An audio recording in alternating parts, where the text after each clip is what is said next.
আসন্ন ত্রয়োদশ জাতীয় সংসদ নির্বাচন অবাধ, সুষ্ঠু ও নিরপেক্ষভাবে সম্পন্ন করার লক্ষ্যে কুড়িগ্রাম, টাঙ্গাইল ও জামালপুর জেলায় ৩৫ বিজিবির ৪৩ প্লাটুন সদস্য মোতায়েন থাকবে। তারা মোবাইল ও স্ট্রাইকিং ফোর্স হিসেবে দায়িত্ব পালন করবেন। ৫ ফেব্রুয়ারি বৃহস্পতিবার দুপুরে জামালপুর ব্যাটালিয়ন ৩৫ বিজিবি কার্যালয়ে আয়োজিত সংবাদ সম্মেলনে এসব তথ্য জানান ৩৫ বিজিবি জামালপুর ব্যাটালিয়নের পরিচালক কর্নেল হাসানুর রহমান।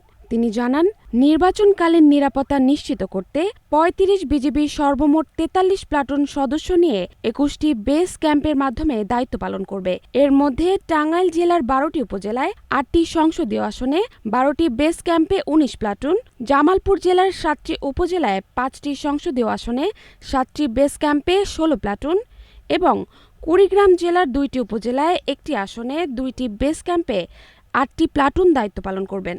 ২১টি উপজেলার মধ্যে ৪টি উপজেলা সীমান্তবর্তী হয়, সেখানে ৩৫ বিজিবি তথা জামালপুর ব্যাটালিয়ন এককভাবে দায়িত্ব পালন করবে। অর্থাৎ এই 4টি উপজেলা জামালপুর জেলার 2টি, বকশীগঞ্জ ও দেওয়ানগঞ্জ উপজেলা এবং কুড়িগ্রাম জেলার 2টি উপজেলা, চর রাজীপুর উপজেলা এবং রৌমারী উপজেলা, এই 4টি উপজেলায় সেনাবাহিনী মোতায়েন থাকবে না, এককভাবে বিজিবি মোতায়েন থাকবে এবং আমরা বেসামরিক প্রশাসনকে সর্বাত্মক সহযোগিতা প্রদান করব।